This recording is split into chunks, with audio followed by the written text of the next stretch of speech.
तो आइए आज हम एक्सरसाइज यही जो 5.3 है इसका क्वेश्चन नंबर 17 देखेंगे और आज इस एक्सरसाइज के सारे प्रश्नों को हम लोग हल कर लेंगे। इसके बाद से अगला एक्सरसाइज आएगा जो 6 होगा त्रिभुज ट्रायंगल, उसके बारे में इसके अगले वीडियो में क्या करेंगे हम लोग देखेंगे। तब तक इसमें का जो क्वेश्चन नंबर बचा हुआ है 17, 18, 19 और 20 उसको आज हम लोग क्या करते हैं हल कर लेते हैं। दिया हुआ है एक स्कूल के विद्यार्थियों ने वायु प्रदूषण कम करने के लिए यानी वायु प्रदूषण को कम करने के लिए स्कूल के अंदर तथा बाहर पेड़ लगाने के बारे में सोचा। यह निर्णय लिया गया कि प्रत्येक कक्षा का प्रत्येक अनुभाग अपनी कक्षा की संख्या के बराबर पेड़ लगाएगा। उदाहरणार्थ कक्षा 1 का एक अनुभाग 1 पेड़ लगाएगा, कक्षा 2 का एक अनुभाग 2 पेड़ लगाएगा, कक्षा 3 का एक अनुभाग 3 पेड़ लगाएगा इत्यादि, और ऐसे कक्षा 12 तक के लिए चलता रहेगा। प्रत्येक कक्षा के 3 अनुभाग हैं। इस स्कूल के विद्यार्थियों द्वारा लगाए गए कुल पेड़ों की संख्या कितनी होगी। यानी कि यहाँ पे कह रहा है कि एक स्कूल है, उसमें अगर फर्स्ट क्लास का अगर लड़का है तो फर्स्ट क्लास का यानी जो पहले क्लास का बच्चा है वो उसका एक अनुभाग यानी उसका एक कक्षा एक पौधा लगाएगा। उसके बाद से अगर दूसरे क्लास का है तो उसका एक जो वर्ग है वो क्या होगा 2 पौधा लगाएगा। तीसरे क्लास का है तो वो क्या करेगा 3 लगाएगा, और ऐसे करके 12वें क्लास का एक अनुभाग जो होगा कितना पौधा लगाएगा 12 लगाएगा। लेकिन इसके स्कूल में एक कंडीशन भी है कि उसका खंड है यानी सेक्शन बटा हुआ है कि हर वर्ग का 3-3 क्या है जी, हर वर्ग का 3-3 सेक्शन है। अब एक सेक्शन में एक पौधा लग रहा है तो 3 सेक्शन मिलके कितना पौधा लगेगा 3 लगाएगा। उसी तरह दूसरे का एक सेक्शन क्या हो रहा है एक पौधा लगा रहे हैं तो 3 मिलके क्या होगा 6 लगाएगा। ऐसे करके सारा का कितना अनुभाग है 3-3 अनुभाग है। तो यहाँ पे हम क्या करेंगे एपी निकालेंगे। तो चलेंगे प्रथम कक्षा के तीनों अनुभाग द्वारा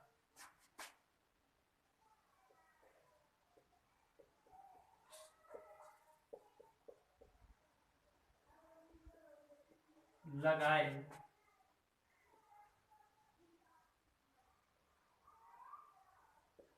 गए पेड़। अब तीनों अनुभाग द्वारा लगाए गए पेड़ों की संख्या क्या होगा बाबू, लगाए गए पेड़ की संख्या यानी प्रथम कक्षा का है तो एक अनुभाग 1 लगाएगा और 3 अनुभाग है तो क्या होगा 3 से गुणा कर देंगे यानी कि प्रथम कक्षा द्वारा कितना लगा 3 लगा। और इसी तरह इसको क्या करते हैं इसको A1 मान लेते हैं। अब इतना लिखेंगे नहीं तो A2 द्वारा यानी कि दूसरे कक्षा के तीनों अनुभाग द्वारा लगाए गए पौधों की संख्या क्या होगा बाबू, तो यहाँ पर 2 लिखेंगे, एक अनुभाग 2 पौधा लगाएगा और 3 अनुभाग है तो कितना हो जाएगा 6 पौधा हो जाएगा। अब A3 करेंगे क्योंकि अब फिर इतना लिखेंगे तो ज्यादा समय लगेगा कि तीसरे कक्षा के तीनों अनुभाग द्वारा लगाए गए पेड़ों की संख्या।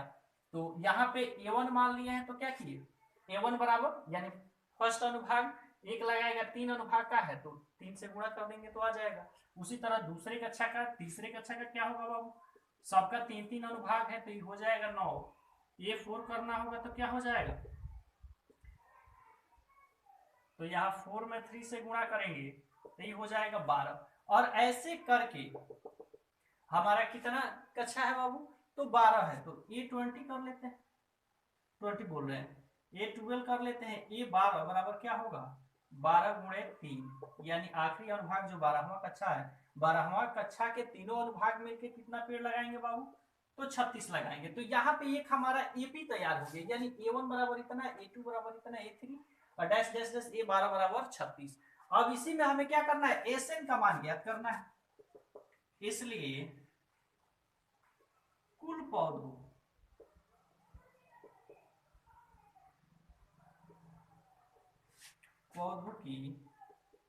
पौधों या पेड़ कर देते हैं, कुल पेड़ों की संख्या। तो कुल पेड़ों की संख्या अब यहाँ पे हम एसएन मानेंगे क्योंकि एसएन के सूत्र से ही चलेंगे। तो एसएन बराबर क्या हो जाएगा बाबू n बटा 2 into 2a plus n-1 into D. तो यहां पे हम क्या कर लेंगे, 12 क्लास है तो यहाँ पे मान लेंगे या ए एन कर लेते हैं, ज्यादा लंबा चौड़ा क्यों करेंगे, आसानी कर लेते हैं, ए प्लस ए एन। तो एस 12, क्योंकि 12 कक्षा है तो 12 तक ही जाएगा, बराबर हो जाएगा 12/2। यहाँ ए वन का मान कितना है 3, आप प्लस A12 या ए एन कहिए क्योंकि आखिरी यही ना है जी। तो ए एन में कितना हो जाएगा 36 हो जाएगा। तो इसको काट लेंगे तो कितना बार में कट जाएगा 6 दूना 12, तो बराबर यहाँ बचा 6। इसको गुणा करेंगे तो कितना हो जाएगा बाबू, गुणा बोल रहे जोड़ेंगे तो ये हो जाएगा 39। आइए इधर लिख लेते हैं, इसलिए S12 बराबर गुणा करेंगे तो क्या होगा 9 6 के 54 के 4 हो जाएगा, 6 3 18 5 23 हो जाएगा। यानी कुल 234 पेड़ होंगे। कितना होगा बाबू 234 पेड़। तो आपका आंसर हो जाएगा 234। यानी उस स्कूल द्वारा कुल कितने पौधे लगाए गए यानी पेड़ लगाए गए तो 234। आप लोग इसे नोट कर सकते हैं।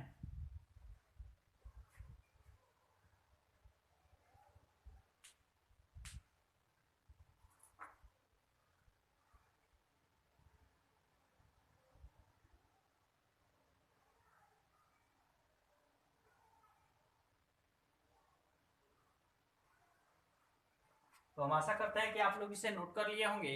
आइए देखते हैं आगे के प्रश्न को।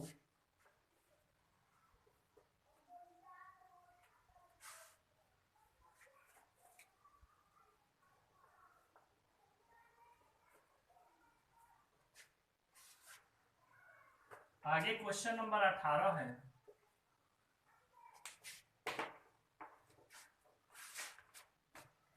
दिया हुआ है केंद्र ए से प्रारंभ करते हुए बारी बारी से केंद्र ए और बी को लेते हुए त्रिज्या 0.5 सेंटीमीटर 1.0 सेंटीमीटर 1.5 सेंटीमीटर 2 सेंटीमीटर वाले उत्तरोत्तर अर्धवृत्तों को खींचकर एक सर्पिल बनाया गया है। जैसे कि आकृति 5.4 में दर्शाया गया है। 13 क्रमगत अर्धवृत्तों से बने इस सर्पिल की कुल लंबाई ज्ञात करें, जहां पाई बराबर 22/7 दिया हुआ है। यानी उस सर्पिल का क्या करना है बाबू, कुल लंबाई ज्ञात करना है। यहां पर एक सर्पिलाकार यहाँ पे आकृति दिया हुआ है।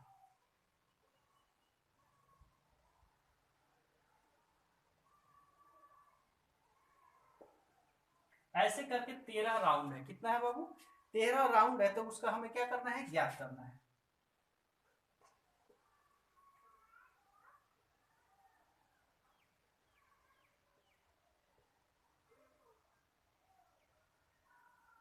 ये टोटल एक राउंड का नहीं ज्ञात करना है, इस सबका अर्धवृत्त का क्या करना है बाबू, अर्धवृत्त का हमें लंबाई ज्ञात करना है कि यह 13 राउंड है तो टोटल उसका लंबाई कितना होगा। तो आइए हम लोग देखते हैं क्वेश्चन नंबर 18 में। यहाँ पर दिया हुआ है R1 बराबर यानी फर्स्ट त्रिज्या मान लीजिए उसको, R1 बराबर दिया है 0.5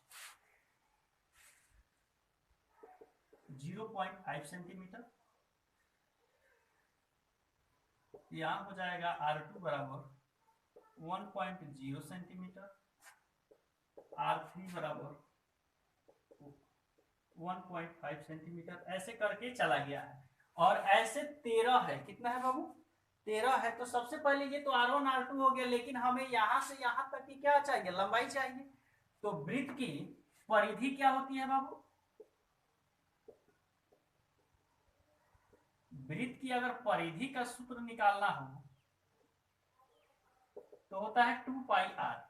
लेकिन अर्धवृत्त है तो 2 से भाग देंगे, 2 से 2 कट जाएगा, क्या बचेगा πr बचेगा। यानी सब में हमें πr से गुणा करना पड़ेगा, तब इसकी दूरी क्या होगी, यानी इसकी दूरी हमें ज्ञात होगी। इसलिए प्रथम अर्धवृत्त का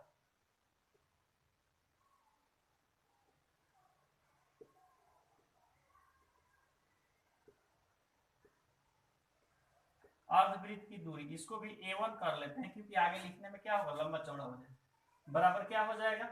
तो इसमें हमें क्या करना पड़ेगा, अर्धवृत्त की दूरी इसको करेंगे तो πr तो बराबर यहाँ पाई की जगह पे पाई भर देंगे और आर की जगह पे क्या होगा 0.5, तो गुणे 0.5 बराबर क्या हो जाएगा 0.5 पाई।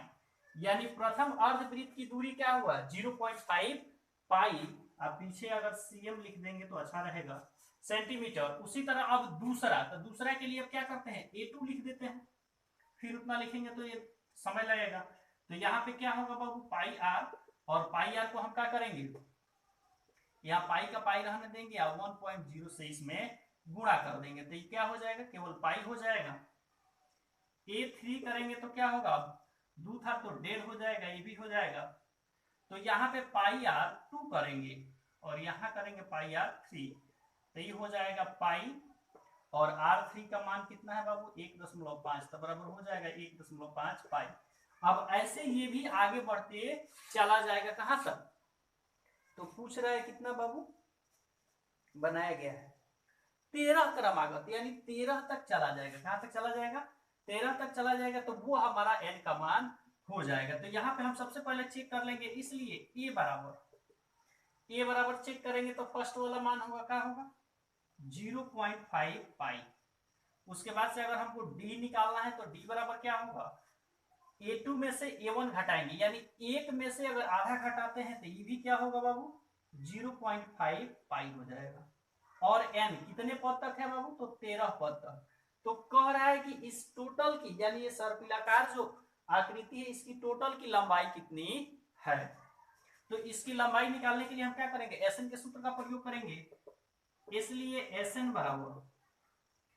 बराबर क्या होगा n/2 into 2a plus n minus 1 into D, क्योंकि an का 13वां पद का मान हमें पता नहीं है, इसीलिए d वाला सूत्र, क्योंकि यहाँ d भी पता है, ये भी पता है और n भी पता है। आगे चलिए, तो s 13 कर लेंगे बराबर यहाँ हो जाएगा 13/2, और यहाँ पे 2 गुणे a का मान कितना है बाबू 0.5a, आप प्लस यहाँ पे n माइनस 1, तो 13 घटा 1, गुणे d का मान भी वही है 0.5 पाई। अब यहां पे हम चाहें तो यहां से 2 कॉमन ले सकते हैं, 2 से पहले इस पाई को हम क्या करते हैं बाहर निकाल लेते हैं। तो s 13 बराबर हो जाएगा 13/2, पाई यहां भी है और पाई यहां भी है, तो इसको हम क्या करते हैं बाबू बाहर ले लेते हैं, कॉमन निकाल लेंगे। तो यहाँ क्या बचेगा, कुछ नहीं बचेगा, तो यहाँ बचा 0.5, और 0.5 में 2 से गुणा करेंगे तो 5 दूना 10, तो 1.0। आप प्लस ई घटेगा तो कितना होगा, घटेगा तो हुआ 12, अब 12 में 0.5 से गुणा करेंगे, यानी 12 गुणे 0.5, पाई तो इधर निकल गया। आइए यहाँ बना लेते हैं इसको, तो यहाँ हो जाएगा बाबू s 13 बराबर 13/2 गुणे पाई। अब एक चीज ये तो एक हुआ, अब 5 में तो 12 25 60 दशमलव आएगा तो 6 होगा, 6 आइए कि ये हो जाएगा कितना होगा बाबू, तो 7 हो जाएगा। तो इसको हटा के डायरेक्ट यहाँ पे 7 लिख देते हैं। अब यहाँ 13/2 हो जाएगा, गुणे पाई का मान होता है 22/7, क्वेश्चन में बोला भी है लिखने के लिए। तो 7 से 7 कट जाएगा, 11 से क्या होगा 22, 2 से 11 दूना 22 भी कट जाएगा। तो 11 में 13 से अगर गुणा करते हैं तो ये हो जाएगा 13 13 3 4 143 हो जाएगा। क्या होगा बाबू, यानी कि s 13 बराबर 143 सेंटीमीटर, यही हमारा आंसर हो जाएगा। तो आप लोग इसे भी नोट कर सकते हैं।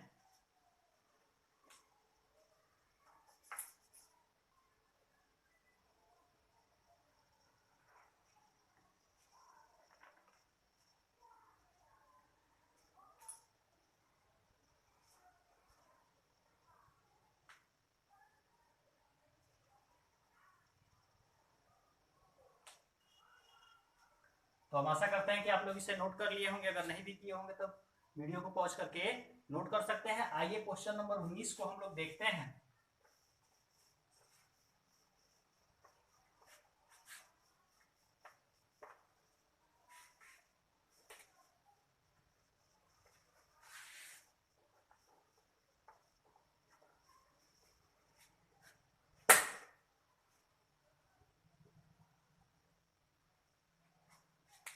उन्नीस कह रहा है कि 2 सौ लठ हो, यानी लॉन्ग्स लॉग्स दिया है, को ढेरी के रूप में इस प्रकार रखा जाता है। सबसे नीचे वाली पंक्ति में 20 लठे, उससे अगली पंक्ति में 19 लठे, उससे अगली पंक्ति में 18 लठे इत्यादि। देखिए आकृति 5.5, ये 200 लठे कितनी पंक्तियों में रखे गए हैं तथा सबसे ऊपरी पंक्ति में कितनी लठे है। तो हमें क्या करना है बाबू, तो यहाँ पे चेक करना है कि इसमें कितनी लठे हैं, यानी कितने लठों की पंक्तियां, लठों की संख्या तो 200 दिया हुआ है, यानी कितनी पंक्तियों की संख्या है, और सबसे आखिरी या सबसे ऊपरी पंक्ति में कितनी लठों की संख्या है। तो यहाँ हमें पता है SN बराबर 200 पता है। अब उसके बाद से दिया हुआ है बाबू, एक एक कम करते चला गया है। तो यहाँ पे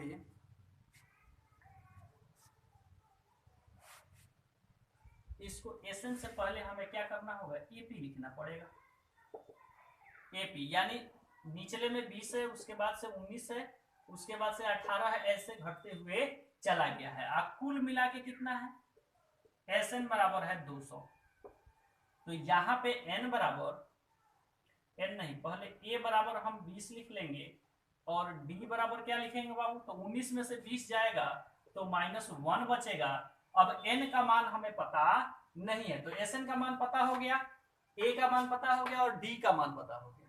तो हमें क्या करना पड़ेगा बाबू, तो और यहाँ पे लिख लेते हैं N बराबर वाट हो गया, और जितना पद आएगा यानी उसका जो आखिरी पद होगा उसका भी मान हमें क्या करना है, ज्ञात करना है। तो इसलिए SN बराबर N/2 into 2A plus N-1 into D हो जाएगा। अब यहाँ पे SN का मान पता है कि 200 है, तो 200 और N/2 है तो 2, और यहाँ पे 2 गुणे A का मान, तो A का मान कितना है बाबू 20, और N का मान पता नहीं है तो N-1 इंटू D का मान कितना है, तो -1। इसको आगे बढ़ाएंगे, 2 इधर आएगा तो 200 में 2 से गुणा करेंगे तो ये हो जाएगा 400, यहाँ हो जाएगा N आई गुणा करेंगे तो क्या होगा बाबू, ये हो जाएगा 40। अब माइनस से गुणा होगा तो -1 में N से तो -N, और माइनस +1, ये हो गया 400। और यहाँ पे 1 और 40 क्या हो जाएगा, 41 हो जाएगा, और N से गुणा करेंगे तो 41N, अब माइनस N में N से गुणा होगा तो क्या होगा N²। इन दोनों मान को इधर लेके आ जाएंगे तो ये हो जाएगा N² माइनस 41N आप प्लस 400। इधर कुछ नहीं बचा तो इधर क्या करेंगे बाबू, 0 कर देंगे। N² को इधर लेके आ गए, 41N को इधर लेके आ गए, तो माइनस में था तो प्लस में, प्लस में है तो माइनस में, 400 जीरो का 3 रह गए। अब इसका हम लोग को क्या करना है, फैक्टर कर देना है। तो 400 करेंगे 25, 2500 या 400, हाँ, ये हो जाएगा N² माइनस 16N, अब माइनस क्या करेंगे 25N कर देंगे, 25N प्लस 400 बराबर 0, क्योंकि 16 25 यहाँ गुणा करेंगे तो 400 हो जाएगा, और 16 25 को अगर जोड़ते हैं तो 41 हो जाएगा। तो यहाँ पे हम N कॉमन लेते हैं तो ये हो जाएगा N-16, और यहाँ पे -25 कॉमन लेते हैं तो ये भी हो जाएगा N-16 बराबर हो जाएगा 0। आगे चलिए, तो यहाँ पे हम क्या कर लेंगे बाबू, एक जगह इन दोनों का जो कॉमन है उसको लिख लेंगे, N-16 को एक जगह लिख लेंगे, इन दोनों के आगे वाला जो मान है उसको एक जगह लिख लेंगे, तो N-25 को एक जगह लिख लेंगे, अब बराबर यहाँ 0 कर देंगे। एक बार इसके साथ 0 करेंगे, N-16 बराबर 0, तो N बराबर 16 हो जाएगा, और यहाँ N-25 बराबर 0, तो N बराबर क्या होगा बाबू 25 हो जाएगा। तो दोनों मान प्लस में आ गया, तो बारी बारी से क्या करेंगे, दोनों से चेक कर लेंगे। पहले हम 16 से ही क्या करते हैं, चेक कर लेते हैं, इसलिए N बराबर 16। अब 16 हो गया तो क्या करेंगे, यानी 16 पद है, A 16 ज्ञात करते हैं कि उसका मान आता है कि नहीं, इसलिए AN बराबर A plus N-1 into D, तो A 16 बराबर A का मान कितना है बाबू, तो 20 है, 20 प्लस 16 घटा 1 गुणे D का मान है -1, तो बराबर हो जाएगा 20, और 16 में से 1 जाएगा तो कितना बचेगा बाबू, तो ये हो जाएगा 15, 15 में 1 से गुणा करेंगे -1 से तो ये होगा -15, यानी A 16 बराबर क्या हो जाएगा, घटेगा तो 5। N का मान 16 और A का मान क्या होगा ए 16 का मान हो जाएगा 5। तो हमारा ये आंसर हो जाएगा। एक बार इसके साथ भी रख के हम लोग क्या करेंगे, देख लेंगे, तब तक आप लोग इसे नोट कर सकते हैं।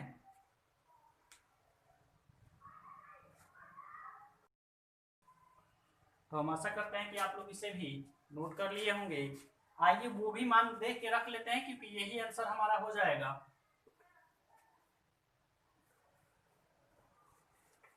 एक बार 25 भी रख के यहाँ पे चेक कर लेते हैं। ऐसे यहाँ पे पाई पार के उधर क्या कीजिएगा, रख लीजिएगा। A25 बराबर क्या हो जाएगा बाबू, ए प्लस, या पहले सूत्र लिख लेते हैं, ए एन बराबर A plus N minus 1 into D. तो A25 बराबर अगर सही मान आ गया तो सही होगा। यहाँ रखेंगे ए का मान कितना हो जाएगा बाबू, तो होगा 20। अब प्लस यहाँ पे 25 घटा 1 गुणे डी का मान है -1। तो जैसे ही ये हो गया 20, ये घटेगा तो हो जाएगा कितना, 24। अब माइनस, तो ये हो जाएगा -24, घट के आएगा तो होगा -4। यानी लठों की संख्या है ये, इसमें -4 होने वाला नहीं है। जो भी आएगा पॉजिटिव मान ही आएगा। तो इसका मतलब यही सही है कि हमारा n बराबर क्या होगा 16 और a बराबर 25 हो जाएगा। तो यहाँ पर लिख लेंगे n बराबर 16 और a बराबर 25। तो यही हमारा आंसर हो जाएगा। ये क्या होगा बाबू, अमान्य हो जाएगा। इसको लिख देंगे कि यह असंभव है, यानी ये मान नहीं होगा। यहाँ पे इसके बगल में बाबू आप लोग नोट कर लीजिएगा लोग, तो आप लोग इसे भी नोट कर सकते हैं।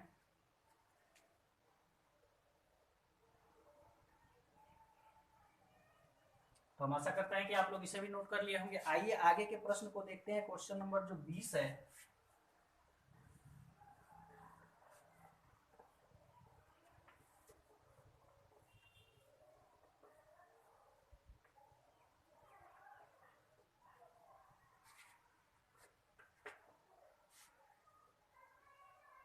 अब क्वेश्चन नंबर 20 को हम लोग देखते हैं। दिया हुआ है, एक आलू दौड़ में प्रारंभिक स्थान पर एक बाल्टी रखी हुई है जो पहले आलू से 5 मीटर की दूरी पर है तथा अन्य आलुओं को सीधी रेखा पर परस्पर 3 मीटर की दूरियों पर रखा गया है।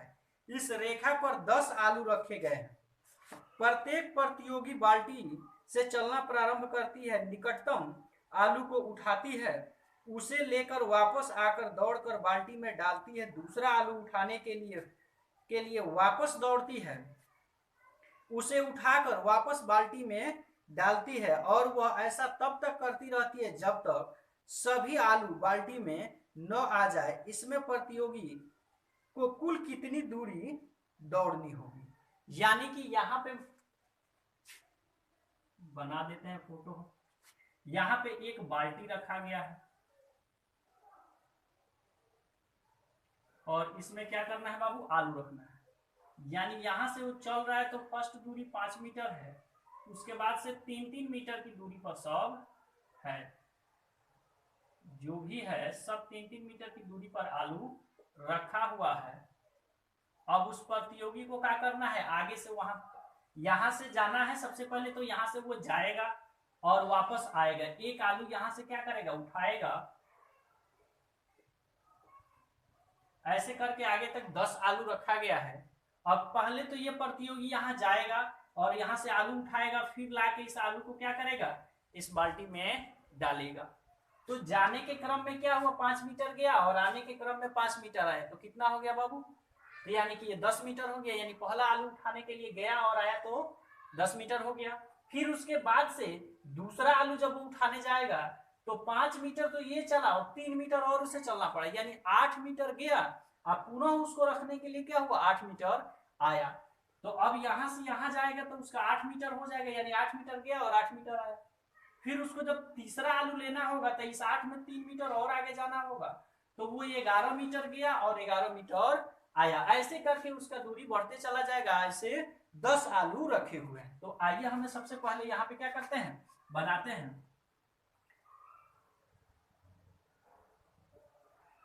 प्रथम दूरी A1 लिख लेते हैं, ज्यादा लंबा चौड़ा लिखने की जरूरत नहीं है।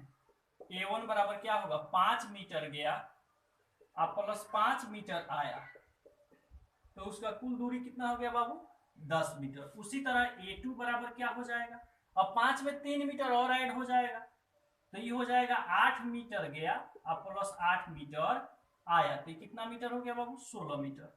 आगे चल के यहाँ A3 अगर निकालना होगा तो क्या होगा, 8 में 3 मीटर और ऐड हो जाएगा तो 8 3 11 हो जाएगा, तो 11 मीटर गया अब प्लस 11 मीटर आया, क्योंकि जितना दूर जा रहा है उतना ही दूर इसमें रखने के लिए क्या हो रहा है बाबू आ रहा है, तो ये कितना हो जाएगा बाबू 22 हो जाएगा।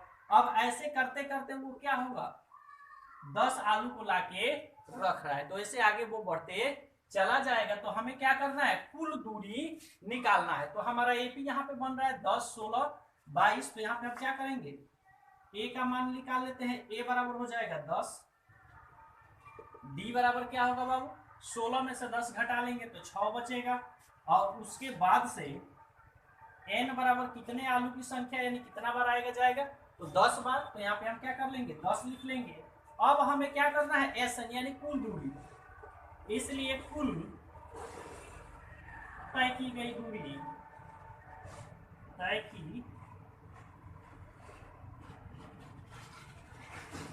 कुल तय की गई दूरी बराबर क्या होगा बाबू, तो इसी को एस एन यहाँ पे ब्रैकेट में कर लेते हैं, एस एन बराबर अब सूत्र लगाइए एन बटा 2 into 2a plus N minus 1 into d हो जाएगा।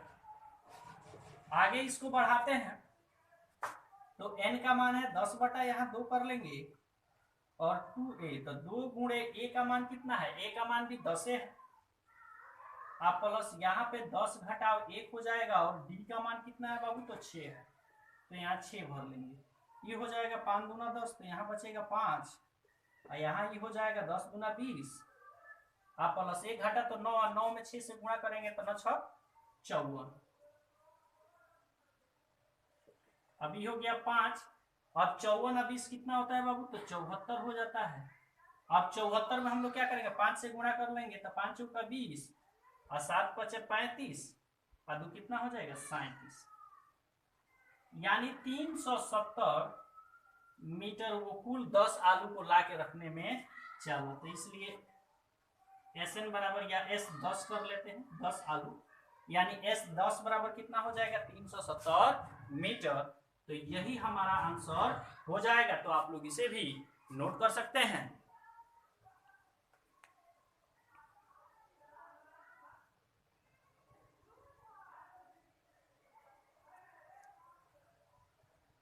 तो हम आशा करते हैं कि आप लोग इसे भी नोट कर लिए होंगे, अगर नहीं किए होंगे तो वीडियो को पॉज करके नोट कर सकते हैं। आगे यहाँ पर तो ये एक्सरसाइज खत्म हो गया, समांतर श्रेणी जो था अर्थमेटिक प्रोग्रेशन हमारा खत्म हो गया। अब इसके बाद से जो नेक्स्ट चैप्टर आएगा वो ट्रायंगल है यानी कि त्रिभुज है, उसको बहुत ही बढ़िया से बारीकी से आप लोग समझिएगा ताकि उसको बहुत ही आसानी से हम एकदम इजीली फॉर्म में उसको समझा के हम आप लोग को बताएंगे और उसके सारे प्रश्नों को हम हल कराएंगे। सो थैंक यू, मिलते हैं अगले वीडियो में।